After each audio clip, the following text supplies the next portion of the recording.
Bueno, teníamos aquí este problema que era de un motor de inducción de 4 polos de 460. Nos pedía encontrar velocidad, corriente, factor de potencia, potencia convertida y potencia de salida, que fue donde nos quedamos.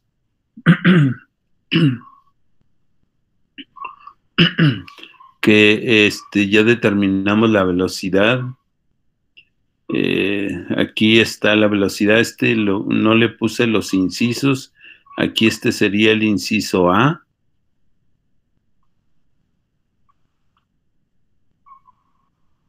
Después nos pedía la corriente, que era el inciso B.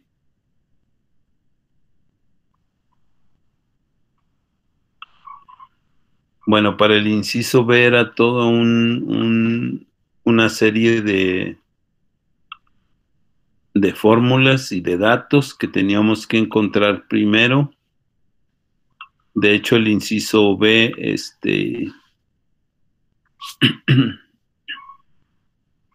inicia aquí en este punto. Este es el inciso B, donde nos pedía la corriente.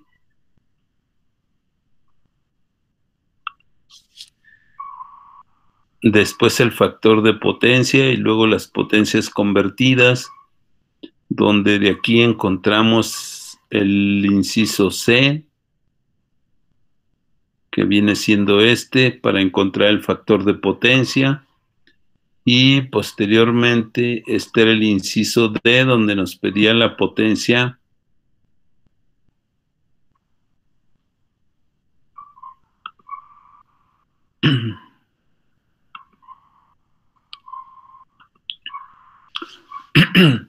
donde nos pedía la potencia de salida, de cuánto era,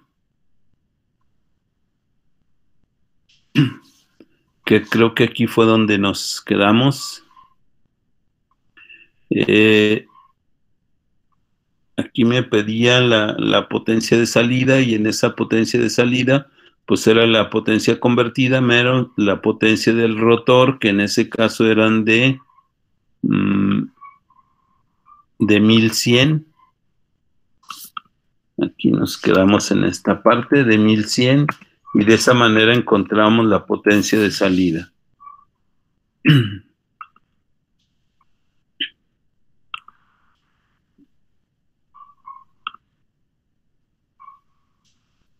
¿De cuánto era esa potencia? Eran 10.043.73. 10.043.73. Sí. Ok, muy bien. Y de esa manera ya podíamos tener la potencia de salida, que no era más que la potencia convertida menos las pérdidas del rotor. Y nos pide otro inciso donde nos pide, creo que es el par. Déjenme lo veo, sí. El par inducido y el par de carga. Y posteriormente la eficiencia. Entonces, lo vamos a hacer aquí. Aquí sería el inciso E del par inducido. Me pide el par inducido .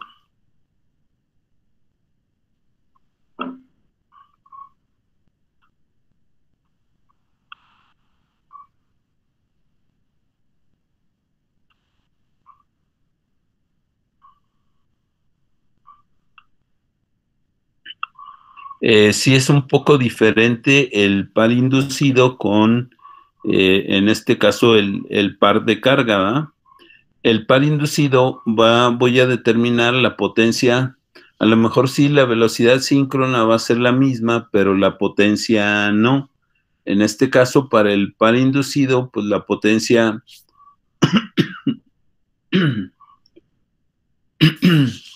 la potencia que me va a determinar eso va a ser la potencia del entrehierro, que la determinamos como PEH, que es la potencia del entrehierro. Entonces, para encontrar ese par, entonces tengo que considerar la potencia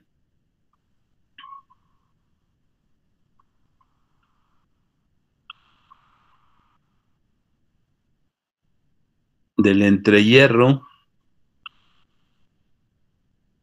y eso va a estar dividido entre la velocidad síncrona, pero la velocidad angular síncrona, W síncrona.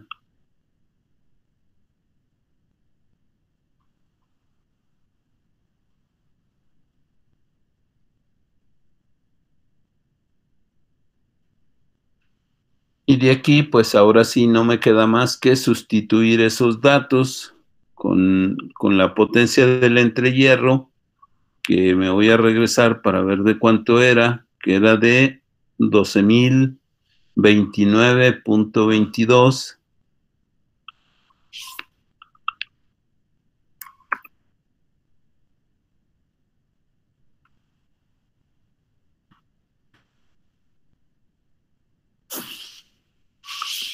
Y de la velocidad síncrona, me voy a regresar hasta la primera parte donde encontramos la velocidad síncrona. En ese caso también tengo dos velocidades síncronas.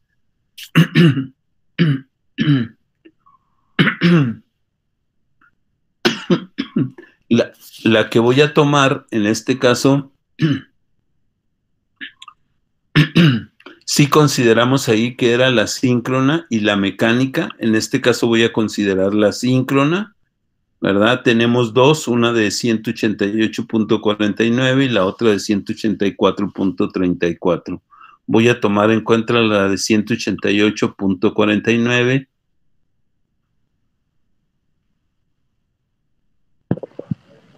¿Por qué, profe? Bueno, o sea, ¿cuál es el criterio para seleccionar una y otra?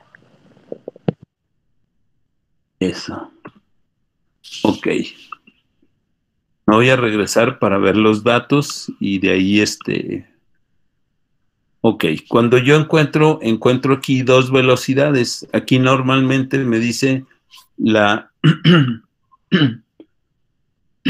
la velocidad síncrona. Cuando me pide el par inducido, viene siendo la velocidad síncrona.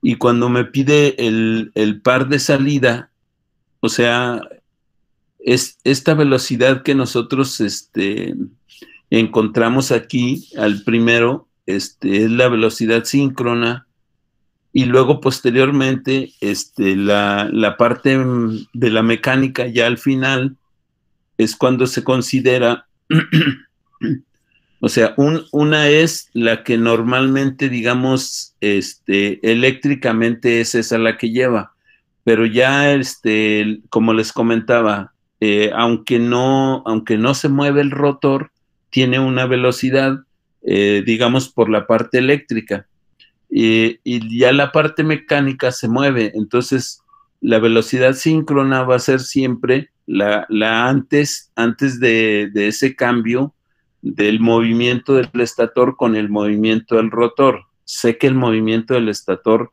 o el estator no se mueve, pero sí lleva una velocidad esa parte.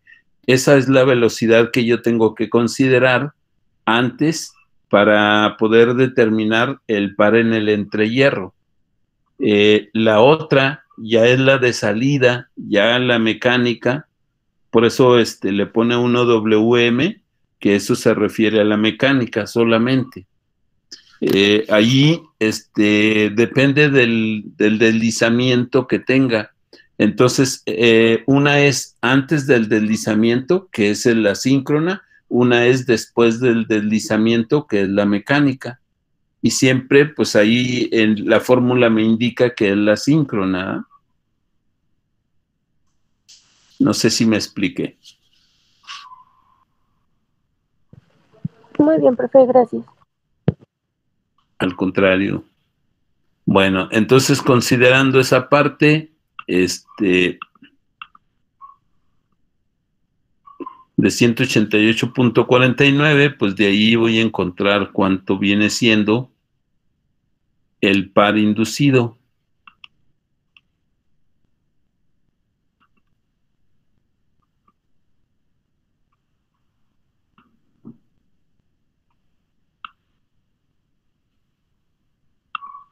y que de ahí,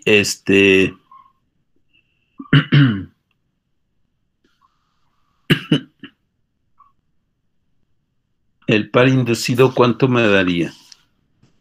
Profe, la potencia del entrehierro no sería PEH. Sí. Le puse la de abajo, ¿verdad? La potencia de entrada. Sí, Tienes según yo es razón. la de Es 11.000. 11.394, ¿verdad?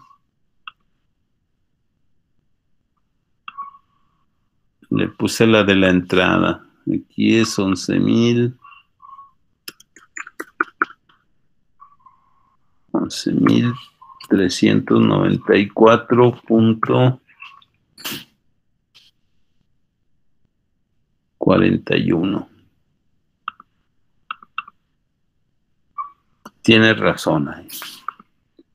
Ok, ¿cuánto me daría esa división? Da a 60.48. 60.48. Que en este caso serían, ¿sí? 60.45, me equivoqué.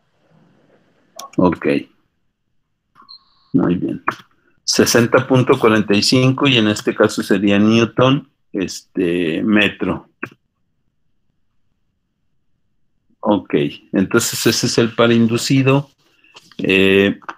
También una manera de cómo determinar cuál de las dos velocidades es, cuando me dice el par inducido, es lo que genera del campo magnético, ¿verdad? Es esa parte para poderlo también determinar de alguna manera cuál es la velocidad que voy a tomar.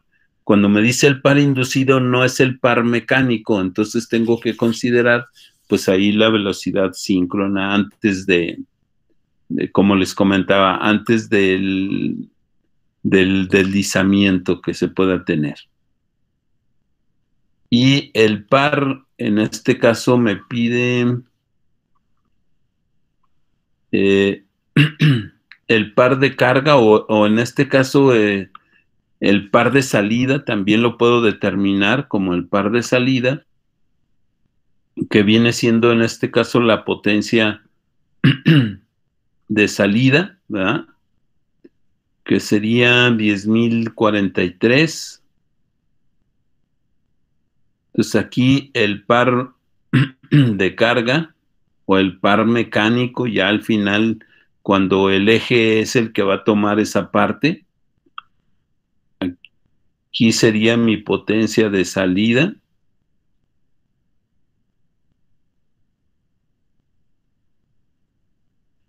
Entre la velocidad, pero no la síncrona, sino la mecánica, después del deslizamiento.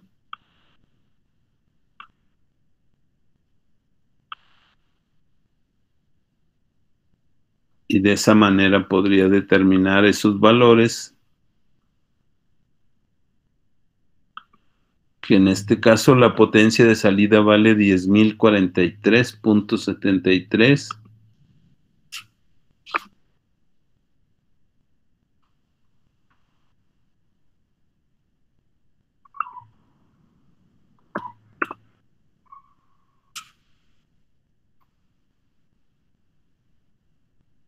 Y la velocidad angular mecánica vale 184.34.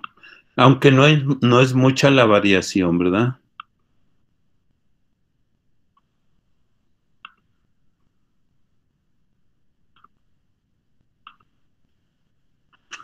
$184.34. Y ahora sí ya puedo encontrar el par que me va a dar ese motor, o al final la fuerza que me va a dar ese motor para poder mover algún elemento, que cuando quiero diseñar o cuando quiero seleccionar un motor, pues es lo que tengo que tener como dato, por lo menos el par que vaya a mover ese motor. ¿Cuánto me daría esa parte? 54.48.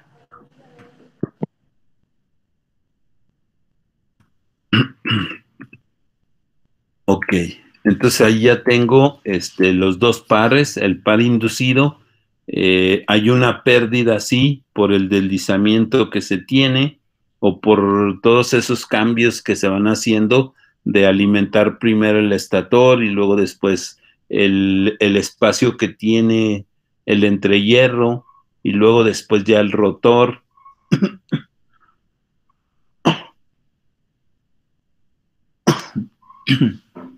Entonces es esa parte ya al final de lo que me pide. Y al final también me pide de cuánto es la eficiencia en ese motor. Para la eficiencia,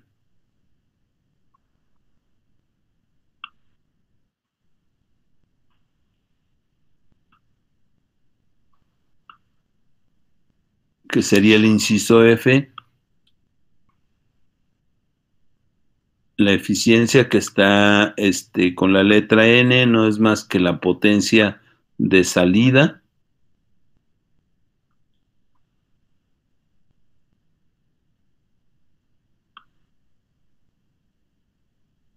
entre la potencia de entrada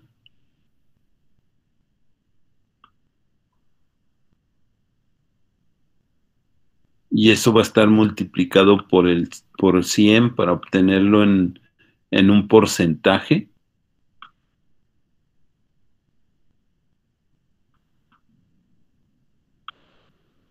Y de esa manera puedo yo determinar qué tan eficiente es ese motor.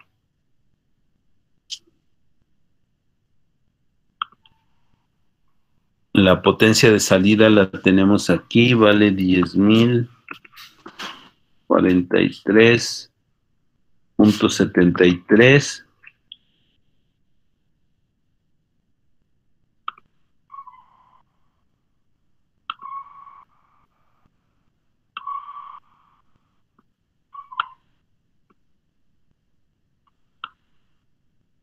Y la potencia de entrada valía 12.029.22.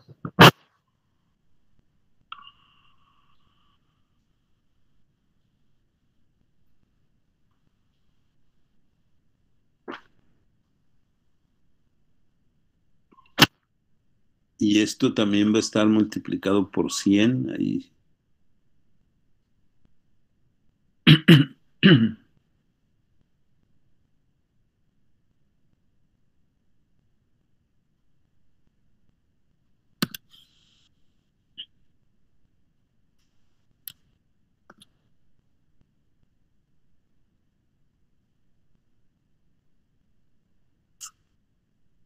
Y eso me daría ¿cuánto?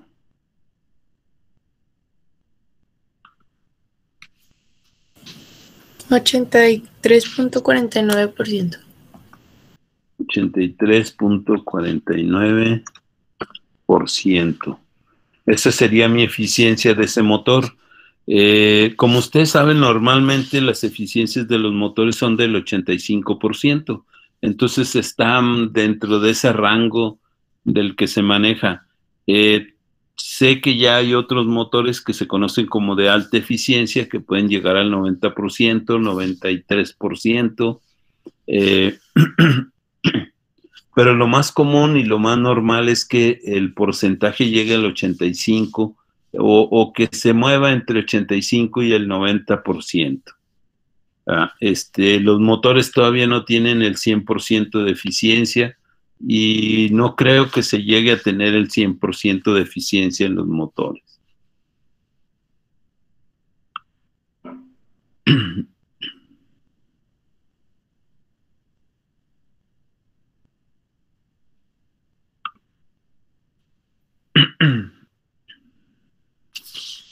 Bueno, creo que ahora sí ya se termina ese problema. Nada más para rectificar, pedía velocidad, corriente, factor de potencia, potencia convertida, potencia de salida, par inducido y par de carga y la eficiencia. Entonces ahora sí ya terminamos esa parte del problema. Después viene una serie de detalles para determinar características de par velocidad de los motores, el par inducido en esos puntos que ya lo vimos. Y viene una parte de las pruebas o de las pruebas que le puede uno hacer a un motor para poder obtener también sus datos, igual que si fuera un transformador. También a veces hay que encontrar, incluso hay que determinar Thevenin, también lo podemos hacer para los motores, no solamente para los circuitos, sino que también en los motores tengo que encontrar de cuánto es su resistencia de Thevenin, pero eso pues se considera o no está dentro de la parte que nos toca ver, ¿verdad? Pero sí puedo determinarlo también por esa parte. Ese es un problemita un poquito más laborioso solamente, porque primero hay que encontrar sus valores de la impedancia de Thevenin, hay que considerar un circuito para poder ver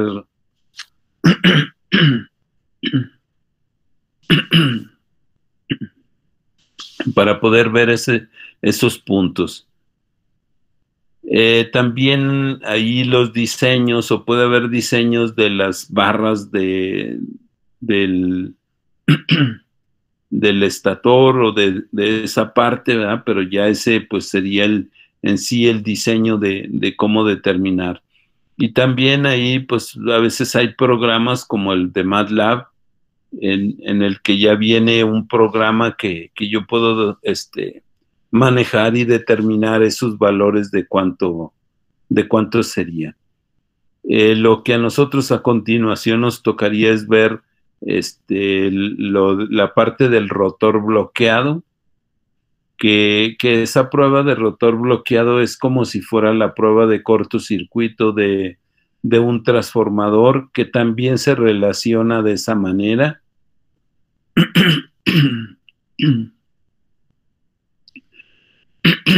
Que también hay otra prueba que se conoce también, o sacar las rampas de cada uno de esos valores de los circuitos. Aquí una de las primeras pruebas pues también es, primero tendríamos a lo mejor la prueba en vacío y luego una prueba para determinar la resistencia del estator y luego la prueba de rotor bloqueado.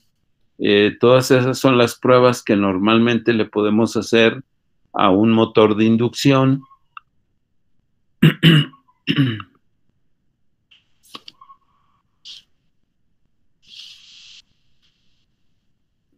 Voy a dejar de compartir esa parte y una pequeña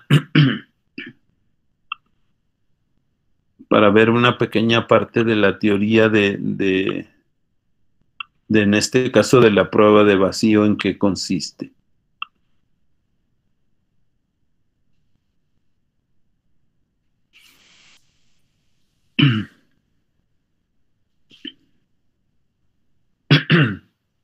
Bueno, si ustedes recuerdan, las pruebas de los transformadores eran de circuito abierto y de cortocircuito. Bueno, aquí hay dos muy parecidas a esa parte. Si recuerdan, se medía voltaje, se medía corriente y se medía potencia. Aquí es...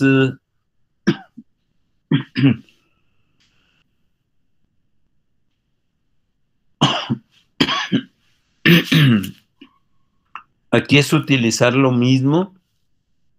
El diagrama es muy parecido.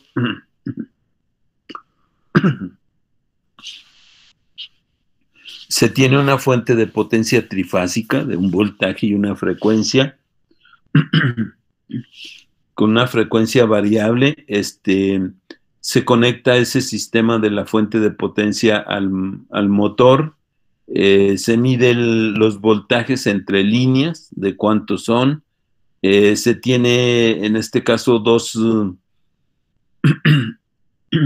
2 watorímetros para medir 2 potencias de 2 líneas. Se mide las 3 corrientes que son en cada una de las líneas, y el motor no debe de tener carga. Esa es su característica. Hay que medir las pérdidas rotacionales del motor, sobre también su corriente de magnetización. En este caso, pues es como ustedes ven la figura, y se vuelve a tener un circuito equivalente inicial, como es el que ven ahí, la primera figura, donde está la fuente, y después el circuito equivalente. Ahí en este caso, como les mencionaba, se conectan los watímetros o watorímetros, el voltímetro, 3 amperímetros, y de tal manera que, que se supone que la única carga que tiene en ese, como no tiene un peso ese motor, pues en este caso son fricción o rozamiento con el aire, las dos principales que puede tener, ¿verdad? Como no tiene carga, pues no va a requerir una potencia. Entonces yo le voy a mandar una potencia de entrada, voy a tener una potencia de salida, pero esa potencia de salida ya va a estar restada la potencia de fricción o el rozamiento que pueda tener también con el aire, o vencer esa inercia que se tiene en ese punto. E igual, pues se hace unos circuitos donde si ustedes se fijan, pues sigue siendo lo mismo, una corriente I1 con una resistencia 1, con un JX1 que viene siendo la parte del estator, y luego viene siendo el RC con el JXM, la parte de magnetización, y después viene X2 y R2, que en este caso representan la parte del rotor. Sigue siendo el mismo circuito que veníamos viendo, solamente que aquí hay que considerar las corrientes de línea, como son, en este caso, como es un sistema trifásico, la corriente de línea, pues voy a sumar las 3 corrientes y lo voy a dividir entre 3, y eso me va a dar, como quien dice, el promedio de las 3, y de ahí determino una corriente de línea.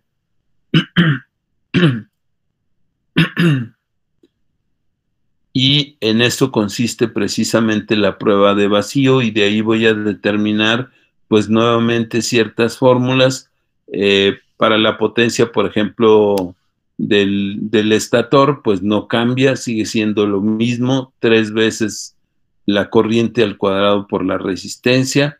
La potencia de entrada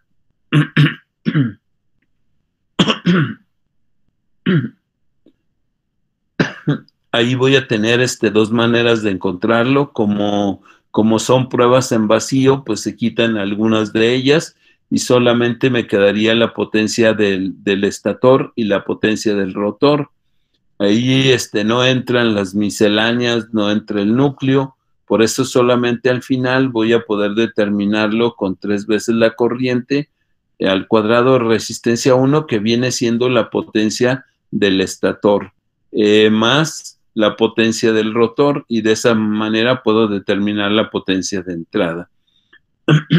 Las pérdidas del motor o mecánicas, pues también las puedo encontrar, o rotatorias, ¿verdad? En este caso del rotor. Y aquí sí hay que considerar la potencia del núcleo, la fricción, rozamiento y las misceláneas, como lo veníamos haciendo en el anterior.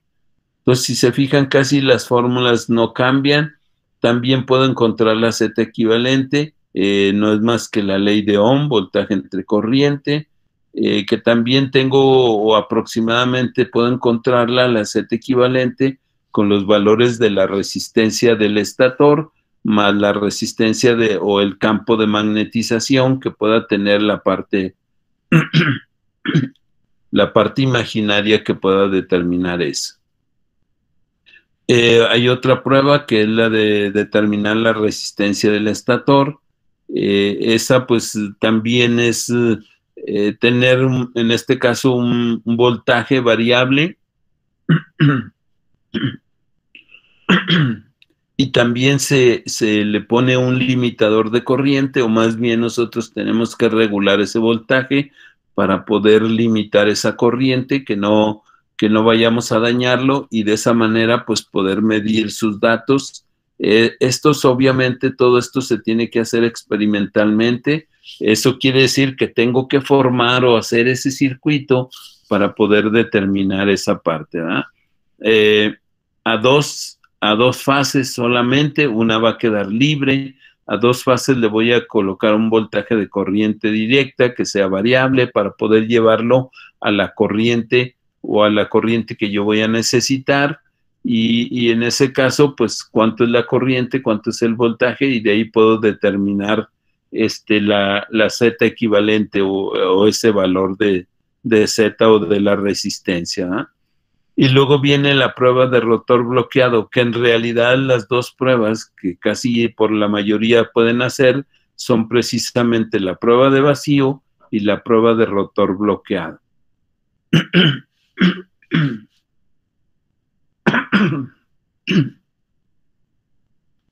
Que en este caso la prueba de rotor bloqueado también le dan otro nombre que rotor enclavado, porque a veces se utiliza un sistema para poder, digamos, detener ese motor o esa parte. Precisamente eso se le llama rotor bloqueado, detenerlo de esa manera, y donde también pues existe el mismo circuito donde determino corrientes, determino voltajes, determino potencias, donde tengo nuevamente mi circuito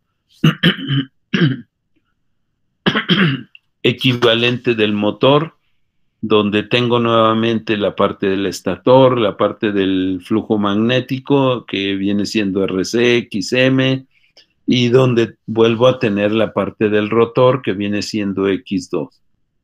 Y de ahí pues se pueden obtener nuevamente las potencias, el factor de potencia igual, en este caso la magnitud o la impedancia del circuito, del motor, y de ahí obtener la resistencia a rotor bloqueado, que es precisamente las pruebas en lo que consiste, y de ahí pues puedo determinar más datos. La mayoría de los diseños o de los detalles es ya determinar o tener esos valores que ya vienen de diseño, de cuánto es la resistencia o de cuánto puede ser ya algunos valores del diseño de ese motor, o ya cuando lo hacen, cuando ya está fabricado, pues normalmente viene con esos datos, con esos diseños, ¿verdad? Entonces, de ahí, en este caso, pues es hacer ese circuito, tomar los datos y con eso, pues tener estos datos y de ahí determinar lo que se me pide, ¿verdad? Aquí tenemos un problema donde tiene los datos tanto de rotor bloqueado como de prueba de vacío. Los voy a copiar para trasladarlos a la pizarra y poderlos, poderlos analizar y ver viendo cada uno de ellos. ¿En qué consiste? Pues aquí sí se obtienen todos los datos.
Bueno, ahí tenemos, dice que los siguientes datos se obtuvieron en las pruebas que se realizaron a un motor de inducción de 7.5 HP con 4 polos a 208 volts, 60 Hz. Ahí habla de un diseño, el diseño A. Los diseños normalmente se refiere o tienen ciertas características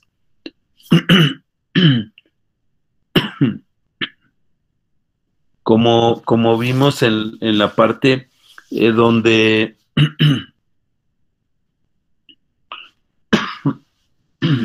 donde se toma un valor de la reactancia del circuito ya establecida. Hay diseño A, diseño B, C y D normalmente, que la parte de la reactancia del circuito o de la parte del rotor bloqueado normalmente se va multiplicando por 0.5 cuando es diseño A, por 0.4 cuando es diseño B, por 0.3 cuando es diseño C, y cuando es diseño D también es parecido al diseño en A, que es 0.5. Se consideran esos valores para una de las, para la X1, y la X2 cambia un poquito. El diseño A es 0.5, el diseño B es 0.6, el diseño C es 0.7 y el diseño D también es 0.5 de cada uno de sus valores.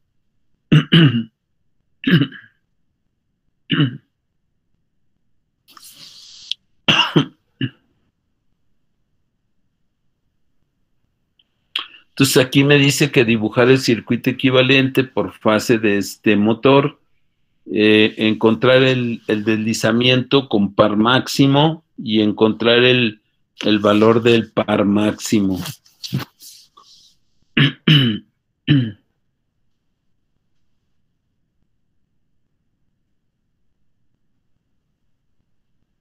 Para el circuito, pues no es más que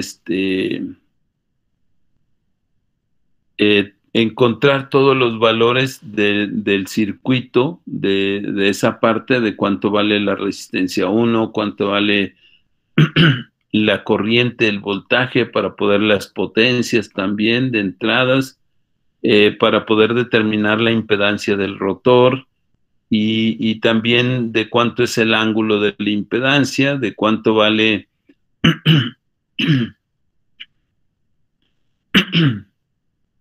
de cuánto vale la reactancia equivalente. También cuando es el diseño de clase A, hay que dividir equivalentemente el rotor y el estator. Hay que hacerlo, ahí hay pues algunas formulitas o unos valores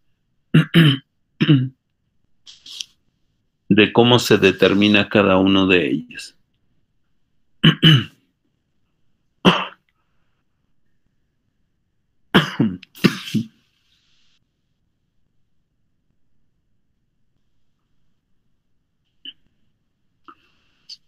Les voy a subir un documento en Word donde van a tener todas las fórmulas de cada una de estas partes.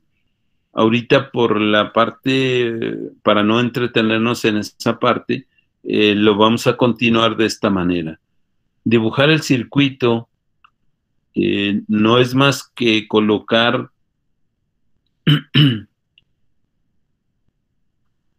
el circuito en sí con los valores como estábamos viendo, donde primero tenía R1, que era la resistencia del estator, y donde también tenía la impedancia del estator. Este es mi circuito. Y donde también tenía la parte de magnetización, que en este caso sí cambiaba un poquito.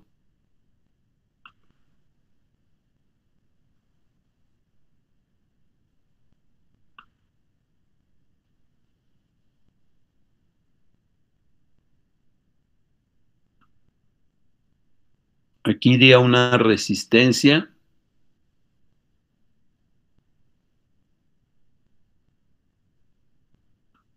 En la anterior eran los dos en paralelo primero. Y luego aquí viene la parte magnética o de la impedancia o la parte imaginaria. Y luego viene nuevamente acá el R2.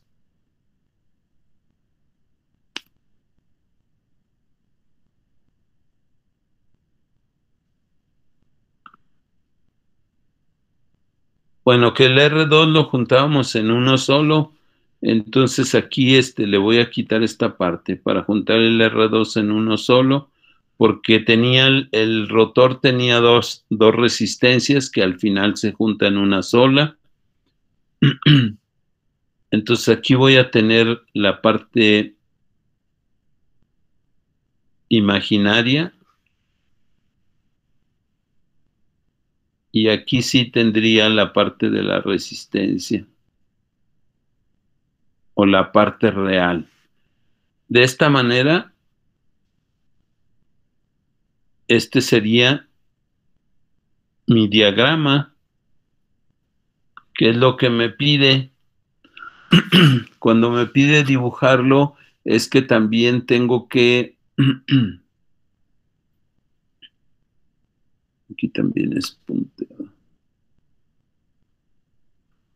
Tengo que determinar todos estos valores de cuánto vale, por ejemplo, aquí R1, X1, aquí la parte de X2, R2, de cuánto vale cada uno de ellos. Entonces de ahí tengo que partir para poder determinar cada uno de esos valores o encontrar esos valores.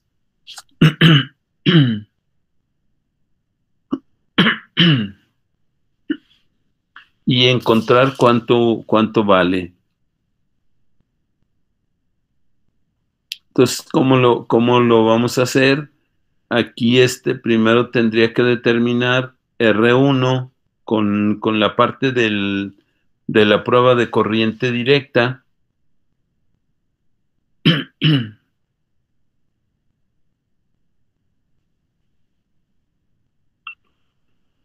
Entonces aquí sería R1.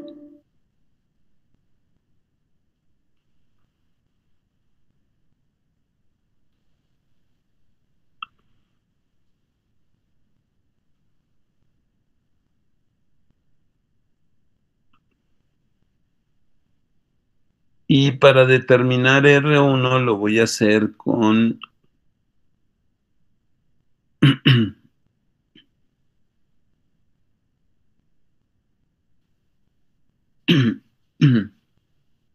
con la prueba en este caso de corriente directa. R1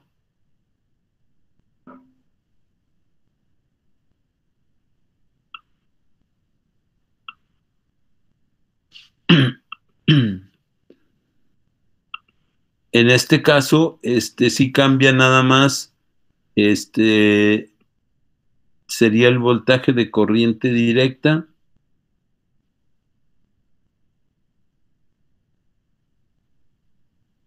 En este caso cambia la corriente.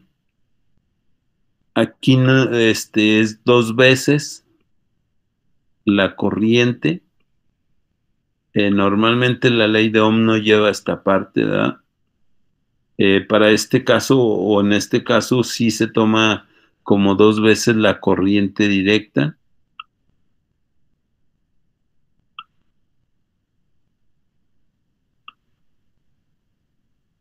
Entonces, cuando me dice dibujar eso, quiere decir que tengo que encontrar todos estos valores.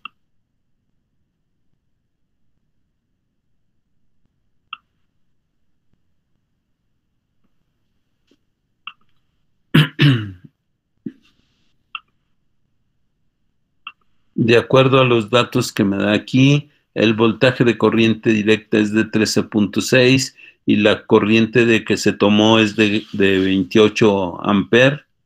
Entonces esos son los datos que voy a tomar en cuenta. 13.6 aquí serían 13.6 volt, y eso va a estar dividido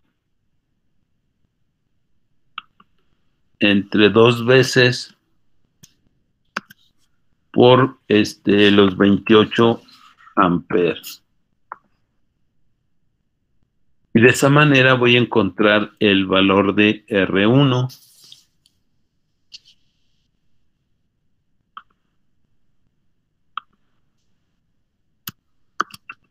Esto sería igual a ¿cuánto me daría esa parte?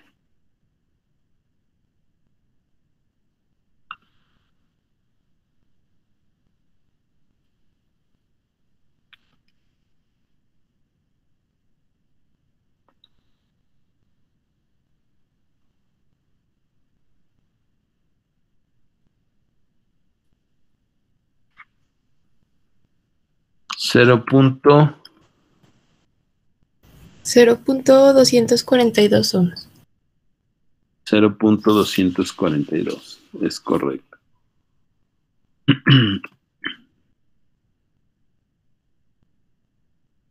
Bueno, de esa manera puedo determinar cuánto vale mi resistencia 1.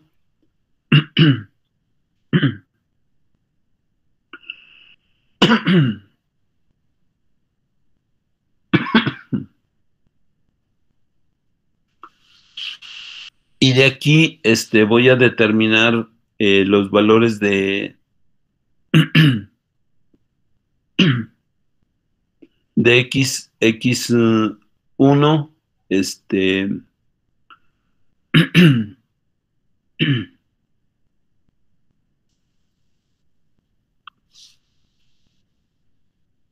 para poder determinar, por ejemplo, aquí, para la prueba de vacío, me maneja 3 corrientes. Es la parte de que les comentaba de la corriente de línea, donde hay que determinar o hay que sacar esa parte del promedio de la suma de esas para poder determinar una sola corriente o un solo valor y poder determinar de cuánto es en realidad el voltaje también que voy a tener para poder encontrar la impedancia o el valor de esa impedancia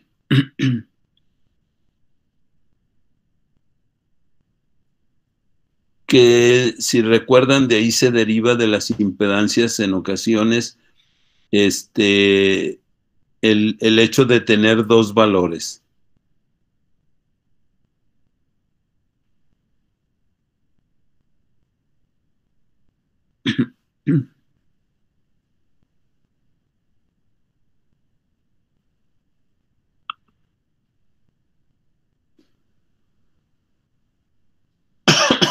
Para poder encontrar el paso que sigue, que viene siendo X1 o JX1,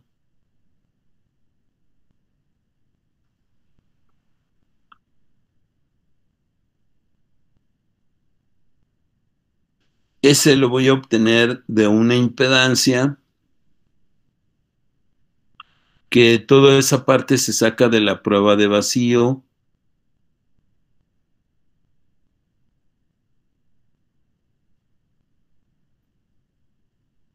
Que obviamente esa impedancia pues la voy a conocer con el voltaje y la corriente.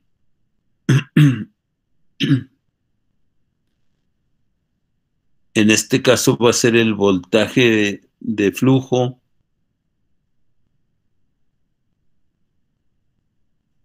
que ese lo voy a determinar con la raíz de 3 del voltaje que me dan, y también con la corriente promedio o la IL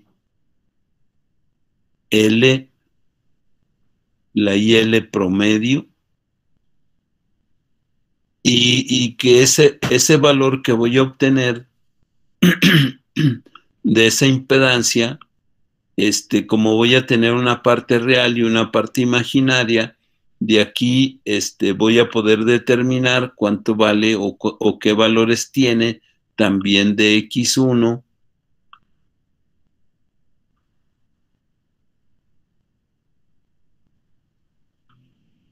Y también de aquí voy a poder determinar el XM.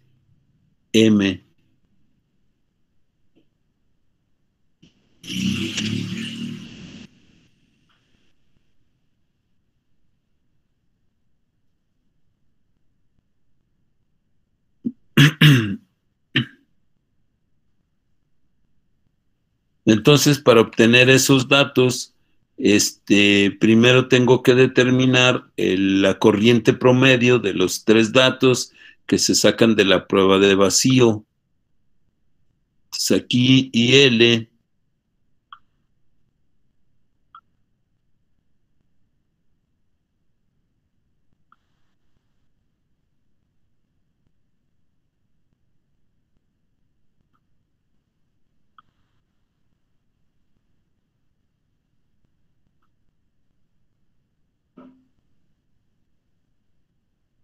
las pruebas que tengo de vacío de corriente serían IA, IB y C. Entonces aquí sería IA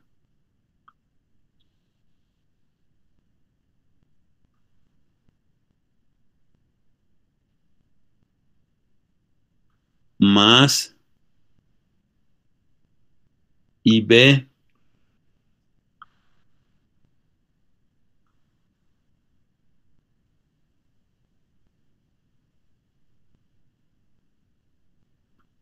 más IC, y todo eso dividido entre 3.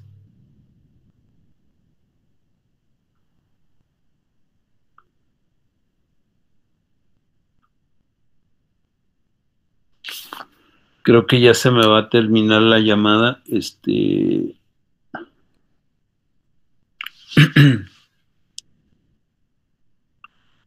Ahorita me comunico por ahí con su compañera Ivania.